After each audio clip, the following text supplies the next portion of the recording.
بسم اللہ الرحمن الرحیم۔ السلام علیکم، آپ دیکھ رہے ہیں الف نیوز اور میں ہوں آپ کے ساتھ ماجد علی۔ شامل کرتے ہیں آج کی ون لائن ہیڈ لائنز۔ ایران سے جنگ نہیں چاہتے لیکن اپنے فوجیوں کی ہلاکت کا بدلہ لیا جائے گا، امریکہ نے خبردار کر دیا۔ امریکہ کا کہنا ہے کہ اس موقع پر ایران کے ساتھ جنگ چھیڑنا نہیں چاہتے لیکن اردن میں ایک حملے میں اپنے 3 فوجیوں کی ہلاکت کا ضرور جواب دیں گے۔ عالمی خبرساں ادارے کی رپورٹ کے مطابق امریکی قومی سلامتی کے ترجمان جان کربی نے کہا ہے کہ اردن میں امریکی فوجی بیس ٹاور 22 کو نشانہ بنانے والوں کے خلاف جوابی کارروائی کے لیے مختلف آپریشنز پر غور کر رہے ہیں۔ اردن میں امریکی فوجی اڈے پر حملے میں زخمیوں کی تعداد میں اضافہ، امریکی وزارت دفاع کا اعلان۔ امریکی وزارت دفاع نے امریکی فوجی اڈے پر حملے میں زخمیوں کی تعداد میں اضافے کی خبر دیتے ہوئے اعلان کیا ہے کہ اس ڈرون حملے میں 40 سے زائد امریکی فوجی زخمی ہو چکے ہیں۔ اس حملے میں زخمی امریکی فوجیوں کی تعداد میں اضافے کا ایسی حالت میں اعلان کیا گیا ہے کہ وائٹ ہاؤس نے اعلان کیا ہے کہ امریکی صدر جو بائیڈن نے قومی سلامتی کونسل کے اراکین کے ساتھ ملاقات کی ہے۔ حملے بند ہونے چاہیے، اردن میں امریکی فوجیوں کی ہلاکت پر عالمی اتحاد کا بیان۔ داعش کے خلاف بنائے گئے عالمی اتحاد نے اردن میں امریکی فوجی اڈے پر ہونے والے حملے کے نتیجے میں 3 امریکی فوجیوں کی ہلاکت کی مذمت کرتے ہوئے کہا ہے کہ ایسے حملے بند ہونے چاہیے۔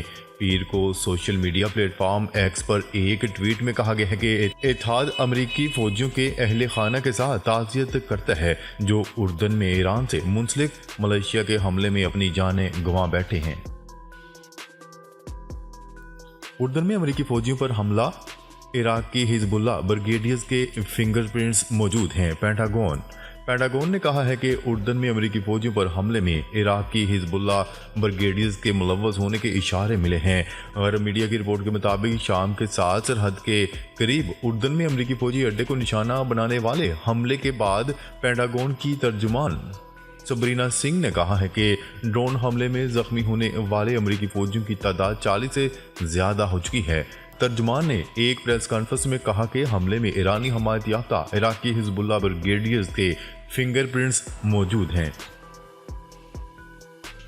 صہیونی فوج کی غزہ میں خونریز کارروائیاں جاری، 24 گھنٹوں کے دوران مزید 215 فلسطینی شہید ہو گئے۔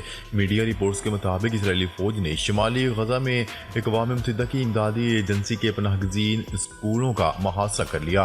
گولہ بارود اور فائرنگ سے 10 فلسطینی شہید ہو گئے۔ قابض فوج کی مغربی کنارے میں بھی جارحیت رک نہ سکی، مختلف علاقوں میں کارروائیوں کے دوران مزید 5 فلسطینی جام شہادت نوش کر گئے۔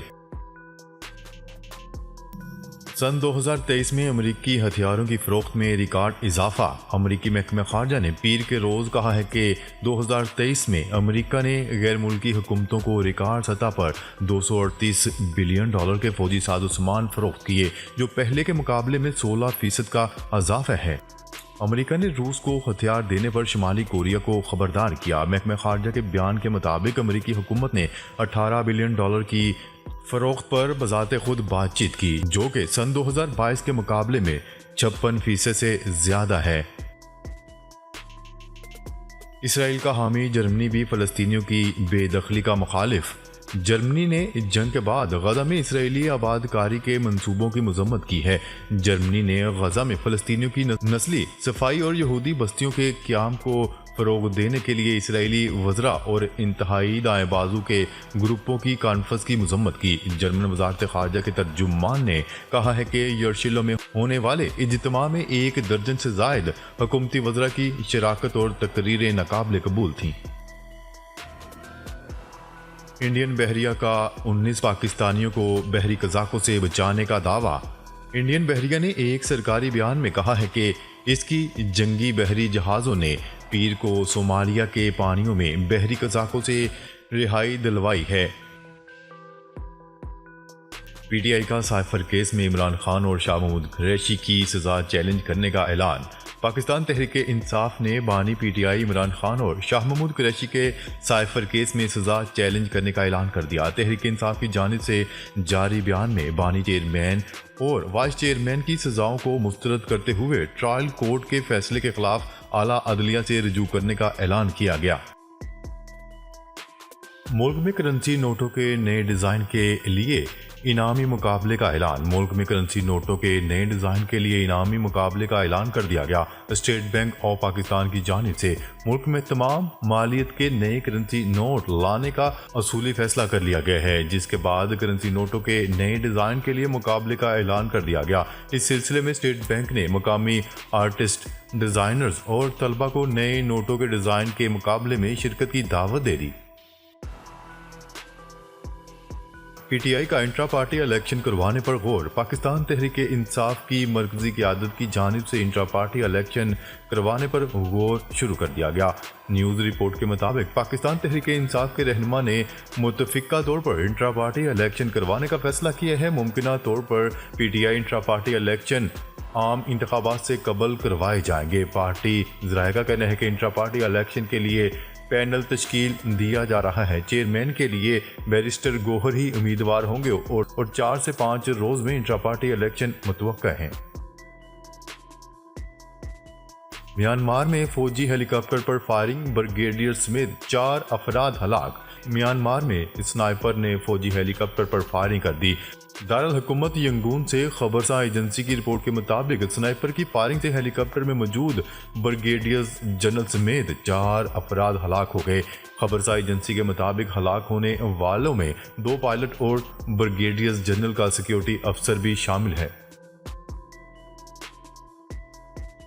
غلط اور گمراہ کن معلومات کی تشہیر میں بھارت دنیا میں سر فہرست۔ بھارت میں عام انتخابات سے قبل ورلڈ اکنامک فورم کی گلوبل رسک رپورٹ منظر عام پر آ گئی۔ ورلڈ اکنامک فورم کی گلوبل رسک رپورٹ میں مودی سرکار کے انتخابات کو بھارت میں پروپیگنڈے اور جھوٹے بیانیے پر مبنی غلط معلومات پھیلانے کے لیے ایک اہم ذریعہ قرار دیا جا رہا ہے۔ رپورٹ کے مطابق بھارت میں سماجی خلیج اور پولرائزیشن بڑھنے کا خطرہ ہے۔ رپورٹ میں کہا گیا ہے کہ مودی حکومت ہی نہیں بلکہ دیگر سیاسی جماعتیں بھی وقتی سیاسی فائدے اور انتخابات میں کامیابی کے لیے بڑے پیمانے پر مس اور ڈس انفارمیشن کا غیر معمولی استعمال کر رہی ہیں۔ یورپی یونین کا پاکستان کو مزید 100 ملین یورو گرانٹ کی سپورٹ کا اعلان۔ پاکستان میں یورپی یونین کی سفیر اور وزارت اقتصادی امور کی سیکرٹری ڈاکٹر کاظم نیاز نے یورپی یونین کی 5 نئے گرانٹ کے معاہدوں پر دستخط کر دیے۔ یہ معاہدے 2022 کے بعد کے سیلاب کے لچکدار بحالی اور تعمیر نو کے فریم ورک کے لیے ٹیم یورپ کے رد عمل کے تحت تقریباً 100 ملین یورو کی خاطر خواہ عزم کی نشاندہی کرتی ہے۔ انسانی دماغ میں پہلی چپ لگانے کا تجربہ۔ ایلون مسک کی نیورا لنک کمپنی نے انسانی دماغ میں پہلی چپ لگانے کا تجربہ کر لیا۔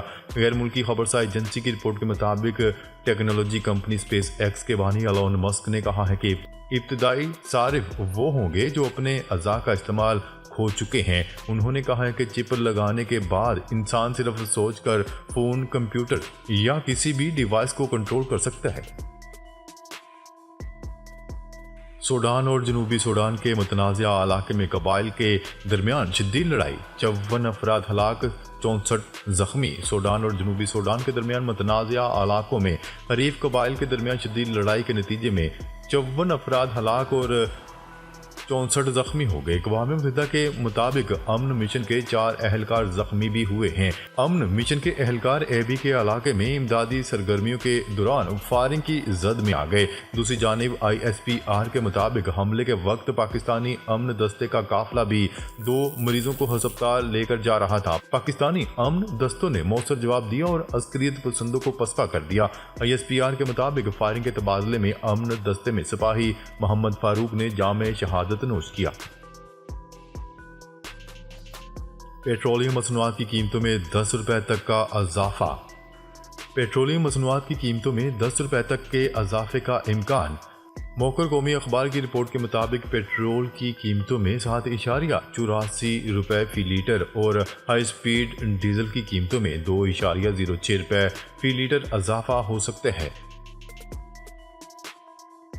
ٹرانسپیرنسی انٹرنیشنل کی کرپشن انڈیکس میں پاکستان کی واضح برتری۔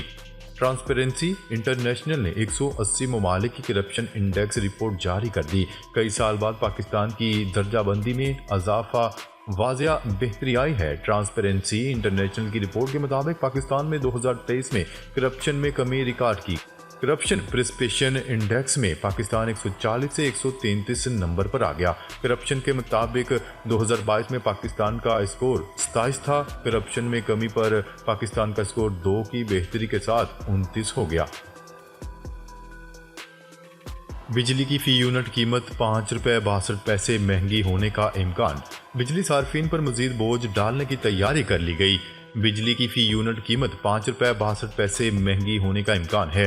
سینٹرل پاور پرچیزنگ ایجنسی نے فیول پرائس ایڈجسٹمنٹ کی مد میں نیپرا میں درخواست دے دی۔ درخواست پر آج سماعت ہوگی۔ سی پی پی اے کی جانب سے بجلی کی قیمتوں میں اضافہ دسمبر کے ایف سی اے کی مد میں مانگا گیا ہے۔ ناظرین، اب تک کے لیے اتنا ہی۔ مزید خبریں لے کر بہت جلد آپ کی خدمت میں حاضر ہوں گے۔ تب تک کے لیے اپنا خیال رکھیے گا۔ اللہ نگہبان۔